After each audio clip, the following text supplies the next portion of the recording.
बाजारातून ना डेसा आणला, फ्रेश आहे आणि ताजा आहे आणि लिंब पण आणली. आता गरमी आहे म्हटलं तर सरबत वगैरे करायला. सकाळीच ना चायपत्ती संपले तर डबा धुवून ठेवला सुकवायला. तर मग संध्याकाळी सुकले पूर्ण, म्हटलं ड्राय झाले आणि आता चायपत्ती टाकून घ्यावं डब्यात. आणि तर वाघ बकरी चाय आणते मी, कधी वेगळं आणते, असं दोन्ही पण वेगवेगळ्या प्रकारचे खाऊन बघते असो. आणि चायपत्तीचा डब्यात भरून ठेवले. आता हा डेसा आहे ना बारीक कट करून घेते. हे बघा फ्रेश आहे म्हणून पटापट कट करायला लागलेत. आणि थोडंसं कडक झालं असतं तर मग वेळ लागले असतं. एकदम फ्रेश आणि ताजे आहेत आणि कवळे आहेत, खूप कवळे आहेत आणि छान आहे. आणि तर एवढं कवळे म्हटलं तर टेस्टीला पण छान लागेल. तर मी बघत होती पहिले की डब्यात बसतात का नाही, म्हणून सगळे डबे बसलेत ना. 2 वेळा ना डेसा धुवून घेतला स्वच्छ आणि त्याच्यात हळद आणि मीठ टाकून ठेवते आणि पाणी टाकून घेते. हे बघा.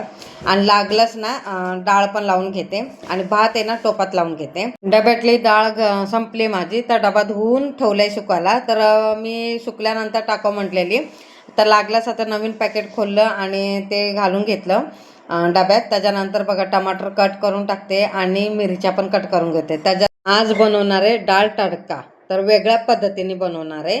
तर इथं बघा मिरच्या सगळ्या कट करून टाकलेत आणि भात वेगळा टाकते. आणि आजचा बेत आहे डाळ भात आणि डेसाची भाजी आणि चपाती. तर हे बघा त्याच्यातच मग कांदा कट करून टाकला आणि डेसा आणि डाळ हे दोन्ही कुकरला लावून घेते आणि 3 शिट्ट्या करून घेते. हे बघा. लागलंच खोबऱ्याची चटणी करून घेते. हे बघा माझ्याकडे नारळ होतं, फोडलं आणि बारीक कट करून आणि त्याच्यात मिरची आलं आणि लसूण टाकून ना पेस्ट करून घेते, म्हणजे खोबऱ्याची चटणी करून घेते. तर जेवणाबरोबर पण होईल आणि उद्या डोसा बनवणार आहे ना मी, त्याच्यासाठी पण होईल म्हणून बनवायला लागले. तर मेन म्हणजे कसं वरण भात लोणचं आणि खोबऱ्याची चटणी त्याच्यानंतर खूप सुंदर लागते. तर इथं बघा सगळं मी खोबऱ्याची चटणी वाटून घेते. पहिले मी सगळा मसाला टाकून वाटलं, त्याच्यानंतर परत नॉर्मली खोबरं टाकून वाटून केलं आणि सगळं मिक्स करून घेते आणि फोडणी मारून घेते. हे बघा सगळं झालं आणि थोडंसं पाणी जास्त टाकलं, जास्त नाही टाकलं, हलवून एकजीव करून ठेवलं आणि डेसाचा मसाला करून घेते. बघा आलं लसूण आणि टमाटर आणि कांदा आणि कोथिंबीर आणायचं लक्षात राहिलं नाही म्हणून ना वाढतानाच कोथिंबीर टाकायचं ह्याच्यात. कोथिंबीर आणि थोडीशी पुदिना टाकलं तरी चालतं, नाहीतर कोथिंबीर फक्त टाकायचं. तर स्किप आहे त्याच्यात कोथिंबीर. त्याच्यानंतर वरतून मग कोथिंबीर पण टाकलं चालते. आणि इथं बघा मला पीठ पण मळायचं आहे, बाजूला काढून ठेवलं आहे आणि 3 शिट्ट्या झाल्या, सगळं शिजलं आहे व्यवस्थित आणि डेसा पण छान शिजला आहे. आता मी डाळीला फोडणी मारून घेते. हे बघा. तर मॅश करून घेते चमच्याने. त्याच्यात हळद टाकले, फक्त मीठ नव्हतं टाकलं म्हणून मीठ टाकलं आणि तेल टाकून घेते. राई जिरा कढीपत्ता टाकून घेते. हे बघा. आणि हिंग, थोडं हिंग पण टाकून घेते आणि लाल सुक्या मिरच्या टाकून घेते आणि एकजीव करून घेते. हे बघा. आणि फोडणी मारून घेते आणि जेवढं मला पातळ पाहिजे तेवढं पातळ करून घेते आणि दुसऱ्या गॅसवर टाकून घेते. हे बघा.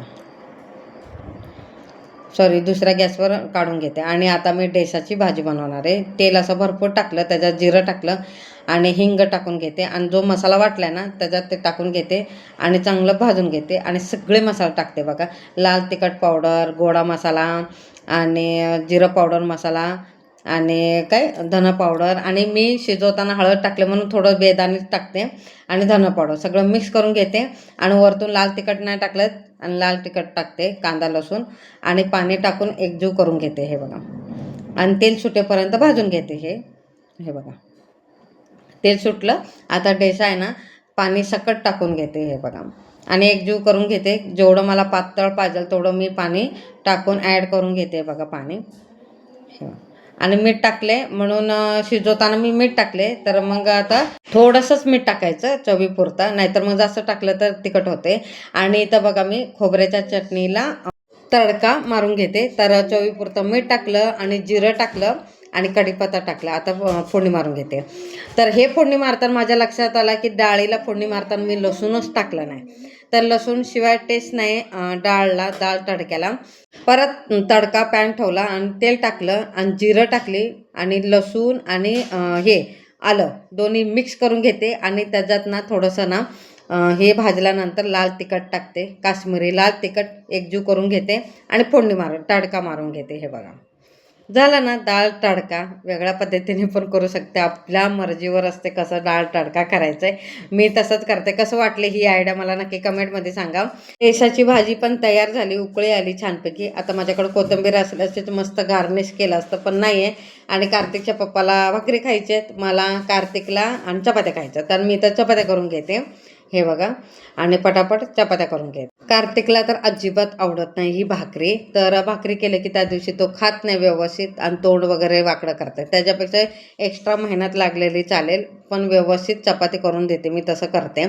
आणि डेसा आहे आणि छानपैकी झालंय म्हटलं तर चपाती बरोबर बेस्ट लागते. मला भाकरी पण आवडत नाही. मी भाकरी कशावर खाते माहिती, आमटी बरोबरच भाकरी खाते, नाही तर नाही. डाळीची आमटी, तुरीची आमटी केली तरच, तर नाहीतर शक्यतो मी खात नाही. तर वांग्याची भाजी पातळ केल्यानंतर इथं बघा पटापट मी चपात्या करून घेते. त्याच्यानंतर चपात्या करून झाल्यानंतर शेवटला जेवण वगैरे झाल्यानंतर मग शेवटला नंतर रात्री काय करणार आहे मी, डोश्याचं ना मिश्रण ना भिजत ठेवणार आहे. म्हणजे 3 वाट्या तांदूळ घेतले तर 1.5 वाटी आहे ना उडदाची डाळ घेते. तर व्हिडिओ कसा वाटला मला नक्की कमेंटमध्ये सांगा. आवडला असेल तर लाईक, शेअर, सबस्क्राईब करा. हे बघा डोश्यासाठी हे बघा भिजून घेते आणि उद्या सकाळ सकाळी नाश्ता होईल.